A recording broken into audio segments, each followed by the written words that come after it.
Why didn't the Democrats codify Roe v. Wade any time in the past 2 years? You see, in the Senate of the United States, there is a very peculiar custom. That's all it is. It's codified nowhere in the Constitution, which states that, if one senator announces that they intend to filibuster, basically delay proceedings indefinitely by talking for hours on end, a particular bill, then the bill can only proceed if 60 senators vote to disregard and bypass this filibuster. On the ground, especially in the last decade, it's been used as a means for the minority party to block any and all legislative proposals backed by the majority party, so long as their majority is less than 60 votes. Both parties have used this mechanism, but since Republicans have been the minority party in the Senate for 7 of the last 12 years, they've used the filibuster for their advantage more often. As it stands, disregarding this month's midterms, Democrats have majorities in both the House and the Senate, but in the Senate it's only 50-50, with the Vice President as the tiebreaker, so they cannot bypass the Republican filibuster. This is why, with a simple majority, Democrats couldn't have codified Roe v. Wade in the past 2 years, since Republicans would filibuster any such bill to death. However, since the filibuster is a custom, and not actually enshrined anywhere in the Constitution, it's possible for it to be voted out of existence by a straight majority. Since bills regarding Senate rules of order are exceptional bills which cannot be filibustered themselves, there are, however, at least 2 Democrat senators who are adamantly opposed to repealing the filibuster under any circumstances, so that wasn't able to be accomplished.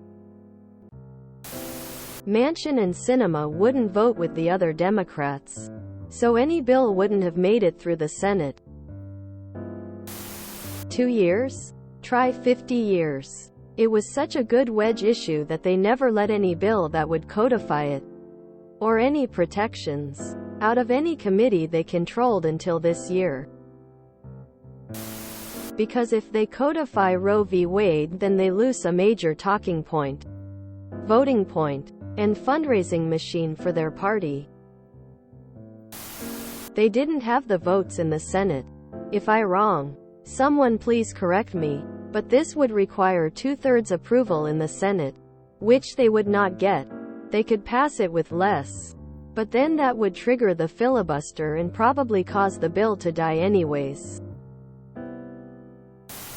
There seems to be a misconception in this thread that Democrats could have and should have legislated the right to abortion so that it would have remained a right after the overturning of Roe. The thing that the critics fail, or refuse, to realize that if it were that easy for Democrats to enshrine abortion rights into law, it would be just as easy for Republicans to prohibit abortion nationwide using the same legislative action. So, those of us who live in states where abortion is still legal, do we really want to go there?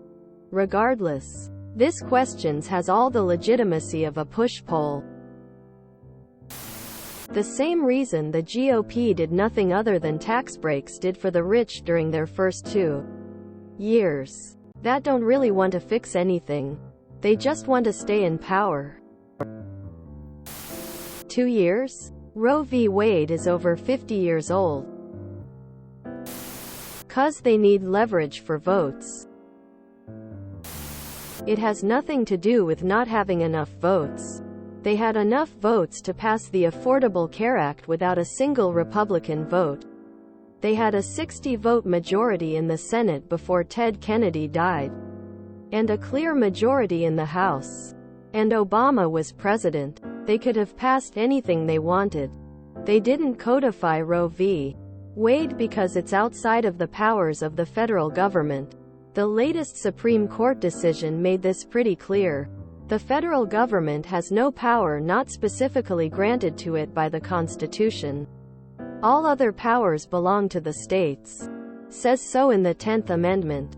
The Supreme Court said that abortion isn't mentioned anywhere in the Constitution. This is why states have always regulated abortion themselves. The panel of justices that originally decided Roe v. Wade based their decision on a legal theory known as substantive due process, which essentially means that the Supreme Court can act to protect rights that are not expressly enumerated in the Constitution or addressed in any law. There is nothing in the Constitution about substantive due process. It's a power that the Supreme Court granted to itself. The current panel of justices essentially said that substantive due process never existed. This is specifically why Justice Thomas said that Obergefell v. Hodges, same-sex marriage, and Loving v. Virginia, interracial marriage, were in jeopardy. He wasn't saying that they should be overturned.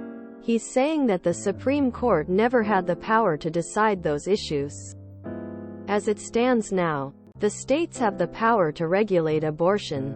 The federal government does not. The latest Supreme Court decision didn't change that.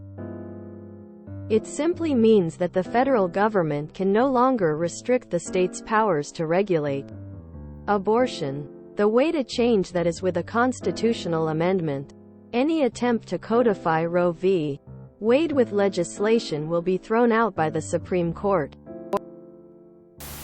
'Cause they didn't have the votes. Because our government works on checks and balances. They ensure that the federal government cannot impose its own interpretation of the Constitution onto the states. That's the Supreme Court's job. If the executive branch could ignore the other branches of government whenever it felt like, it would be tyranny. You mean the last 50 years? Because then they couldn't promise it as a part of their next campaign wave. The actual answer is, no one really thought that Roe v. Wade precedent would be ignored by the Supreme Court. 2 years? They had control of Congress and the White House from 19,771,981 and again 19,931,995. Seeing as it wasn't codified in the previous 40-plus years, it's not as easy as you make it out to be. Because it is a cash cow. They raise lots of money with this issue. They do not care. I hope y'all start seeing how stupid common law is. If you want a law, codify it. Don't rely on random court decisions and case law. Also, I'm sure law students and lawyers will thank you. Many people are saying it's because they didn't have the votes. I think that's a wrong guess. I think they didn't because they thought they wouldn't need to because they thought Roe wouldn't ever be overturned. That's why the majority of people were surprised when it happened. They didn't think it was a likelihood either. I would also suggest that if they had, Democratic voters in general would have responded with something like, "It's nice that they did that, I guess. But if rather they spend their time doing things that would actually make my life better." I mean, it's not like we don't already have Roe. I know from where you are today that may not match outlooks, but that comes from after the fact. If you enjoyed this video, please check out our playlists full of similar content. TooAfraidToAsk is like doom scrolling for your ears. Please like, share, and subscribe.